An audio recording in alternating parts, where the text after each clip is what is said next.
జై శ్రీరామ్. గీతామూర్తి టాక్స్కి స్వాగతం సుస్వాగతం. ఈరోజు నేను దోశ పిండి కోసం అని నానబెడుతున్నాను.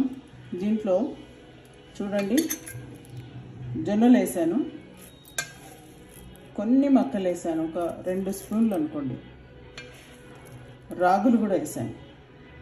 వీటితో పాటు బియ్యం, అంటే మనం బియ్యం ఏ కొలతలతో అయితే వేసుకుంటామో ఆ కొలతల్లో బియ్యం 2 గ్లాసులు వేసుకునే దాంట్లో మనం ఈ మిగిలినవన్నీ కూడా యాడ్ చేసిన, అంటే బియ్యం 1 గ్లాస్ వేసేసి మిగిలిన ఇంగ్రీడియంట్స్ ఏవి జొన్నలు, రాగులు, తర్వాత కొన్ని మక్కలు, తర్వాత కొంత కొర్ర బియ్యం వేస్తున్నాను నేను.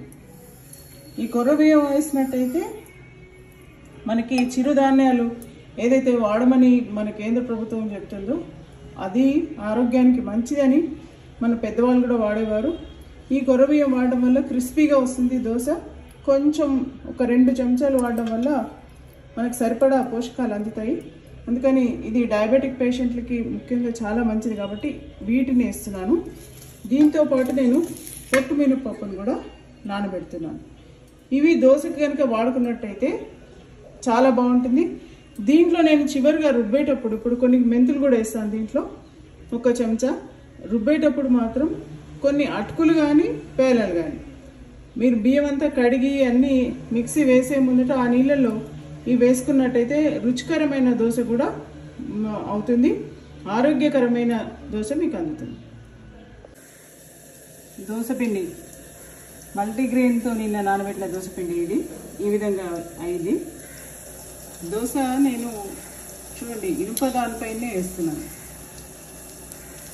నాన్ స్టిక్ కన్నా కూడా ఇంతకుముందు పెద్దవాళ్ళు మనకు తెలుసు, ఏవైనా పిండి వంటలు చేసేటప్పుడు ఇనుప బాండ్లీలో కానీ లేకపోతే ఇనుప తవాలో కానీ చపాతీలు ఏవైనా సరే దానిలో ఉన్న కొంత ఐరన్ మన బాడీలోకి వస్తుందనే ఉద్దేశంతో, మన శరీరానికి సరిపడా ఇనుము అందుతుంది అనే ఉద్దేశంతో ఇనుప వస్తువులతో చేసేవారు.